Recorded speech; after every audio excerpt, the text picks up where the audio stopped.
السلام عليكم ورحمة الله وبركاته. In dictatorships, unfortunately, some weird things happen, such as a brother spying on his brother, a father reporting his own children to the authorities, a mother praying against her own children. All these unfortunately ruin the relationship in many families. Unfortunately, this scenario happened many times in the Middle East, happened many times in dictatorships in Muslim countries.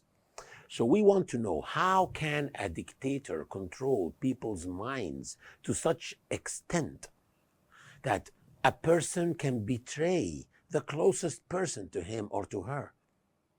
So let's take Adolf Hitler as an example. In 1933, Adolf Hitler became the ruler of Germany and remained in power until 1945, when he committed suicide after Germany's defeat in World War II, and indeed it was totally destroyed.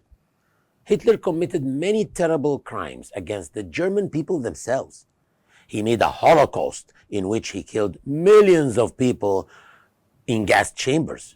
He killed millions of his own people and other nearby people.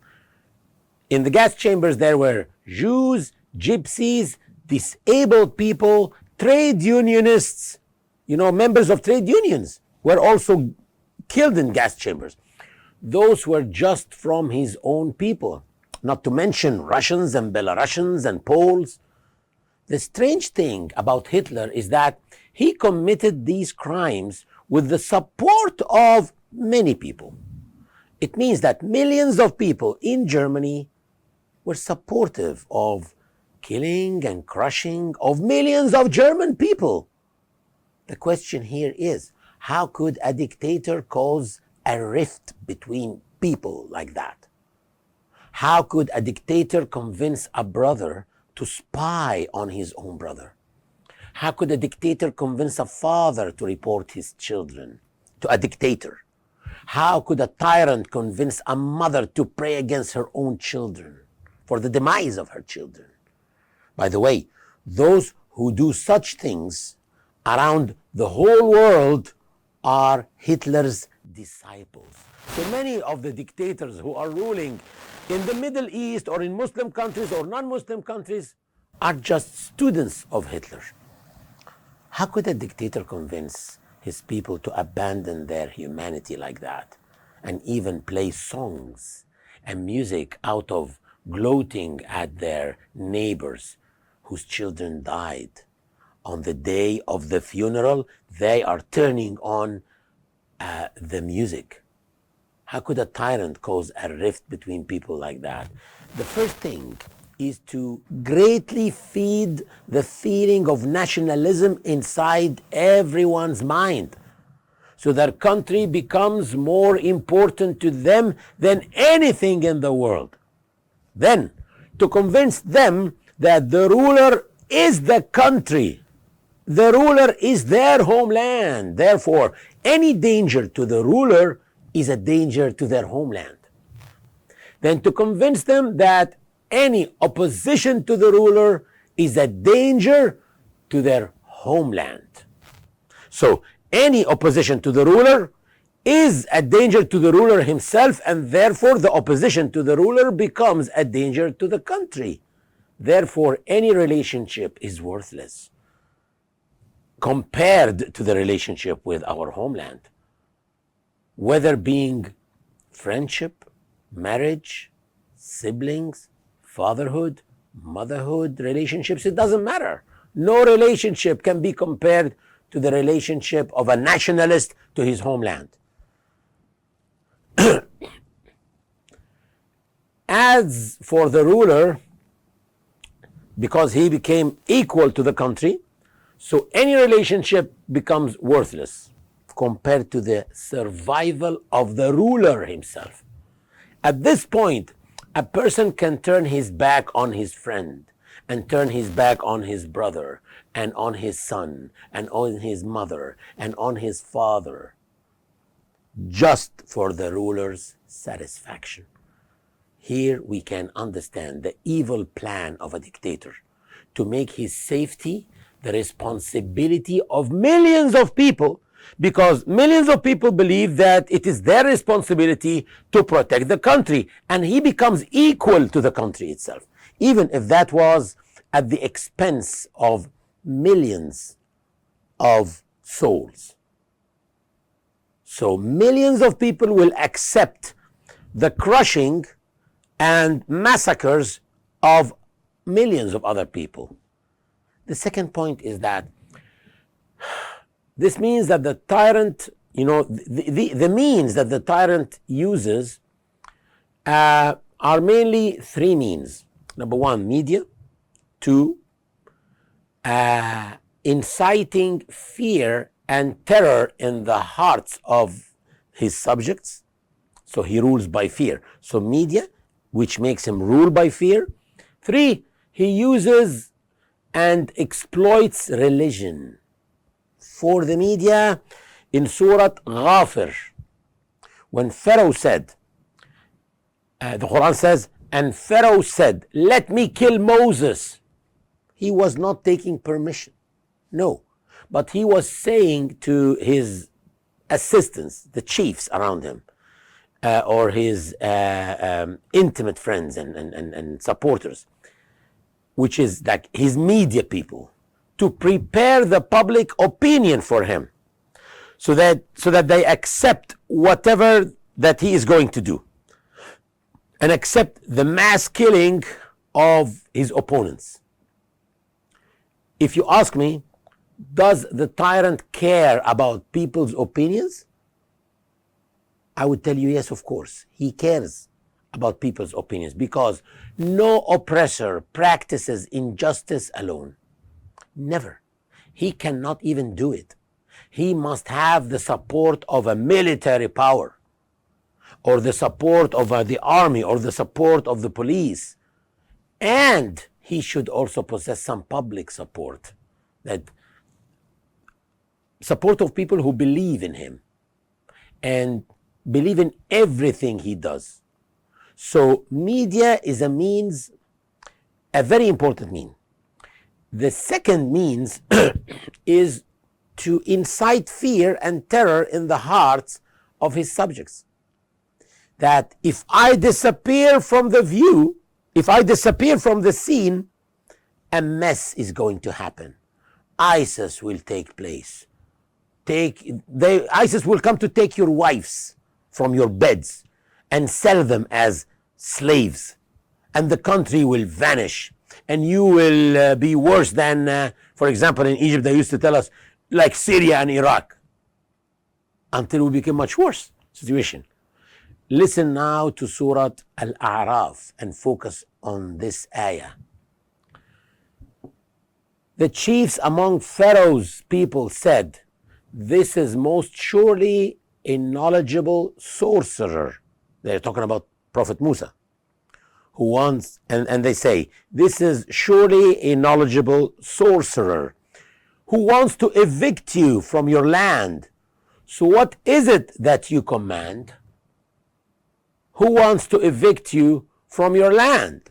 It means you will lose your country. So they were scaring the masses, scaring the public, that if they give a chance to Moses and believe in him, they will lose their country. They will lose their homeland. And they will become refugees. So what is that you command? So that it's like they are asking people about their decision, even though the decision has already been made. But they are influencing the people in a way that makes them think that whatever decision will be made is actually their own decision. So doing this is just a show, to show that the decision to crash Moses is the public opinion decision, not the authority's decision or such. The dangerous thing here is, who was talking here? Who was saying, this is most surely a knowledgeable sorcerer who wants to evict you from your land? So what is it that you command? He was not Pharaoh. No, that was the media of Pharaoh. Because Allah said, the chiefs among Pharaoh's people said, this is most surely a knowledgeable sorcerer who wants to evict you from your land. So what is that you command? Which means this is the group of the media people whom individuals watch every night on TV channels. They watch in talk shows. They are the ones who mislead the people that the country is in danger if the opposition is not crushed, which is here Moses, and they are the ones who mislead people. So it's like they are brainwashing people like that, and that the only way for this country to survive is by killing Moses and all the opponents of Pharaoh with him, and that this is the public opinion and this is the decision of the people. Not that Pharaoh decided that a long time ago, telling them, let me kill Moses in the beginning.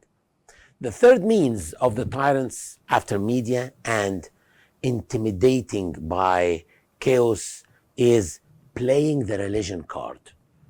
Let's go back to Surah Ghafir. Pharaoh said, I am afraid that he will exchange your religion, or that he may cause corruption to appear in the land. Well, to not make things look so negative, is there any hope after the tyrant's departure that people go back to living together after this breakup? Because after removing a tyrant, people may think that after this rift, these people cannot get back and live together. After neighbors gloating and turning on music during the funeral of their own neighbors, and there was hate between the hearts, and stabbing their siblings and children and wives in the back, can people get back to live again peacefully with each other? The answer is yes. There is a way to get things back to normal, or even better than normal before. As we started the episode from Germany, let's end it there too. Today, after Germany has been totally destroyed in World War II, it has become the fourth strongest economy in the world, and the economy that controls Europe. And their people became united after they were divided in Hitler's days. Some were supporters of Hitler and accepted anything crazy said by Hitler, even killing the elderly people.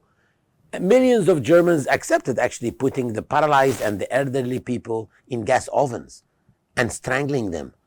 So how were people able to live with each other after the tyrant had gone? First thing, a big national dialogue happened in which they determined who was right and who was wrong clearly. And things were not left undone or unspecified. The leaders of crimes and the pharaonic media people were executed. The rest of the people admitted their mistakes and regretted. Then listen to the most important point.